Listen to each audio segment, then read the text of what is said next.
കടുത്ത സാമ്പത്തിക പ്രതിസന്ധിക്കിടയിലും പരസ്യം നൽകാൻ സംസ്ഥാന സർക്കാർ ചെലവഴിക്കുന്നത് വൻതുക. നവമാധ്യമ ക്യാമ്പയിനുകൾക്കായി രണ്ടാം പിണറായി സർക്കാർ ചെലവിട്ടത് 78.86 ലക്ഷം രൂപയാണ്. വിവരാവകാശ രേഖ ജനം ടിവിക്ക് ലഭിച്ചു. ജനം എക്സ്ക്ലൂസീവ് വാർത്ത. രണ്ടാം പിണറായി സർക്കാർ അധികാരത്തിൽ വന്ന ശേഷം പൊതുസ്ഥലങ്ങളിൽ ഹോർഡിങ്ങുകളിലും മറ്റും പരസ്യം നൽകാൻ 6.5 കോടി രൂപ ചെലവഴിച്ചതിന്റെ വിവരങ്ങൾ നവംബർ 10 ജനം ടിവി പുറത്തുവിട്ടിരുന്നു. ഇതിന് പിന്നാലെയാണ് നവമാധ്യമ പരസ്യങ്ങൾക്കും സർക്കാരിനെ പ്രകീർത്തിക്കുന്ന വീഡിയോകൾക്കുമായി ലക്ഷങ്ങൾ ചെലവഴിച്ചതിന്റെ കണക്കുകളും പുറത്തുവരുന്നത്.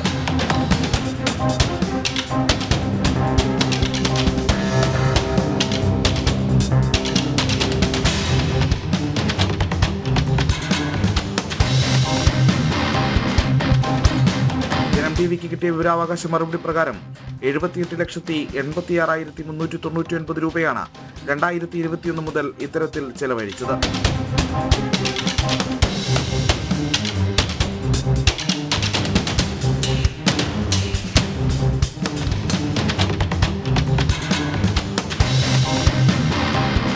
ക്യാമ്പയിൻ വീഡിയോകൾക്കും മറ്റുമായി സർക്കാർ നിയോഗിച്ച 6 ഏജൻസികളിൽ 5 എണ്ണവും സ്വകാര്യ ഏജൻസികളാണെന്നും വിവരാവകാശ രേഖകൾ പറയുന്നു. 3.5 വർഷത്തിനിടെ ഒരു തവണ മാത്രമാണ് സർക്കാർ നിയന്ത്രണത്തിലുള്ള സ്ഥാപനമായ സീഡിറ്റിന്റെ സേവനം തേടിയിരിക്കുന്നത്.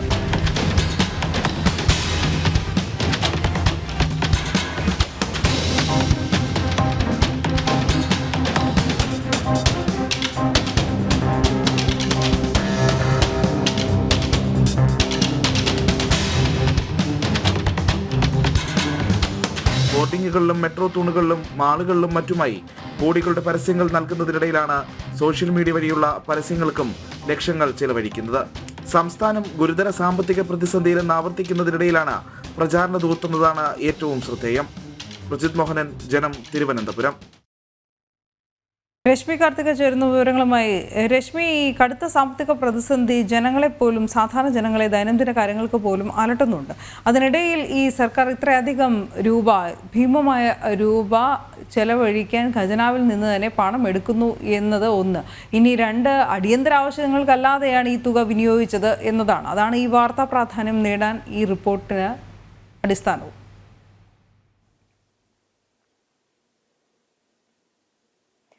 അതേനു, സംസ്ഥാനം നേരിടുന്നത് കടുത്ത സാമ്പത്തിക പ്രതിസന്ധിയാണ്. ഏറ്റവും അടിസ്ഥാനപരമായിട്ടുള്ള കാര്യങ്ങൾക്ക് പോലും പണം ചിലവഴിക്കാൻ സർക്കാരിന്റെ പക്കൽ ഇല്ലാത്ത ഒരു സാഹചര്യമാണ് നിലനിൽക്കുന്നത്. KSRTC ജീവനക്കാർക്ക് നൽകാൻ പണമില്ല. ക്ഷേമ പെൻഷൻ വിതരണം അത് കുടിശ്ശികയായി നിലനിൽക്കുന്നു. അതോടൊപ്പം തന്നെ എല്ലാ മേഖലകളിലും, തദ്ദേശ വകുപ്പിലാണെങ്കിലും ആരോഗ്യ വകുപ്പിലെ ഏറ്റവും അടിസ്ഥാനപരമായിട്ട് പാവപ്പെട്ടവർക്ക് ഏറ്റവും നൽകേണ്ട പദ്ധതികൾ പോലും ഈ സാമ്പത്തിക പ്രതിസന്ധി കാരണം മുടങ്ങിക്കിടക്കുന്നു. ഇതാണ് സംസ്ഥാനത്തെ ഒരു സാഹചര്യം. ആ സാഹചര്യത്തിനിടയിലാണ് സർക്കാർ യഥേഷ്ടം ദൂർത്ത് തുടരുന്നത്. ഈ രണ്ടാം പിണറായി സർക്കാരിന്റെ കാലത്ത് പൊതുസ്ഥലങ്ങളിൽ ഹോർഡിംഗ്സ് സ്ഥാപിക്കുന്നതിനും മറ്റുമായി കോടിക്കണക്കിന് രൂപയാണ് ചിലവഴിച്ചത്. ഈ വാർത്ത നേരത്തെ തന്നെ ജനം ടിവി പുറത്തുവിട്ടിരുന്നു. ഏതാണ്ട് 6.5 കോടി രൂപയാണ് ഇതിനായി ചിലവഴിച്ചത്. അതിന് പുറമെയാണ് ഇപ്പോൾ നവമാധ്യമങ്ങളിലൂടെയുള്ള പരസ്യം നൽകുന്നതിന് വേണ്ടിയും പിണറായി സർക്കാരിന്റെ പ്രചരണത്തിന് വേണ്ടിയും ഒക്കെ തന്നെ ഈ ലക്ഷങ്ങൾ ചിലവഴിക്കുന്നത്. ഇത്തരത്തിൽ ചിലവഴിച്ച തുക 78,86,399 രൂപയാണ്.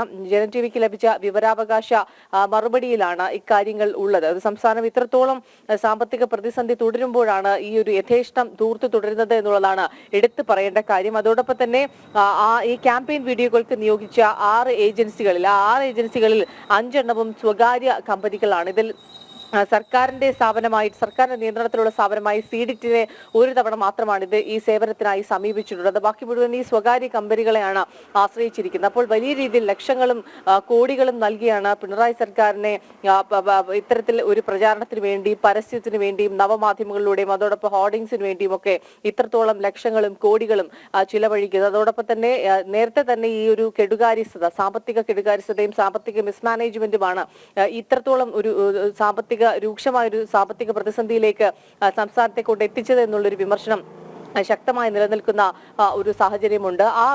ഇപ്പോഴും ആ ഒരു കടുത്ത പ്രതിസന്ധിയിലൂടെ സംസ്ഥാനം കടന്നു പോകുമ്പോഴാണ് മറുവശത്ത് യഥേഷ്ടം ദൂർത്ത് തുടരുന്നത്. അനു, രശ്മി കാർത്തികയാണ് വിവരങ്ങൾ നൽകിയത്.